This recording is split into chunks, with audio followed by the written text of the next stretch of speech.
सम्माननीय सभामुख महोदय, हिजो बलिदानी दिने बेलामा, हिजो राष्ट्रले ठूलो परिवर्तन मागेका बेलामा हामीले आफ्नो ज्यानको आयुति दिन पाएनौं, संघर्षमा उभिने अवसर हामीले पाएनौं, सकेनौं, जानेनौं, भ्याएनौं, थिएनौं, व्यवस्था ल्याउनमा योगदान दिन त्यति योगदान दिन सकेनौं, हामी लड्न सकेनौं, हामी मर्न सकेनौं।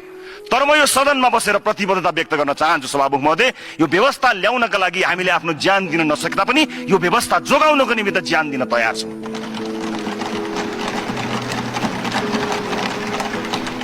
यसलाई तलमाथि हामी हुन दिँदैनौं, यो म स्पष्ट पार्न चाहन्छु। वर्तमानमा आफ्नो राजनीतिक प्रतिबद्धतामा र सुशासनको प्रतिबद्धतामा मलाई पूर्ण रूपमा सहयोग गर्नुभएकोमा म प्रधानमन्त्री पुष्पकमल दाहाललाई धन्यवाद दिन चाहन्छु।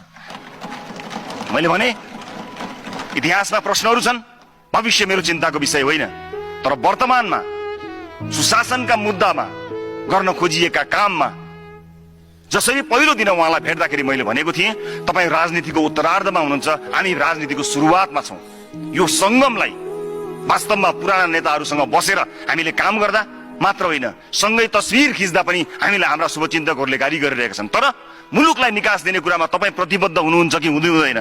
तपाईँ प्रतिबद्ध हुनुहुन्छ भने तपाईँको उत्तरार्ध राम्रो शुभारम्भले एउटा राम्रो संगम दिन सक्यो भने मुलुकमा सुशासनको एउटा नयाँ आयाम कायम हुन्छ। तपाईँ तयार हो भनेर उहाँलाई सोधेपछि उहाँ तयार हो भनिसकेपछि हामीले दलमा छलफल गरेर हामी कुरेर बसेर असल बनेर होइन, सँगै काम गरेर केही न केही योगदान दिएर अगाडि बढ्ने प्रतिबद्धताका साथ आएका थियौं।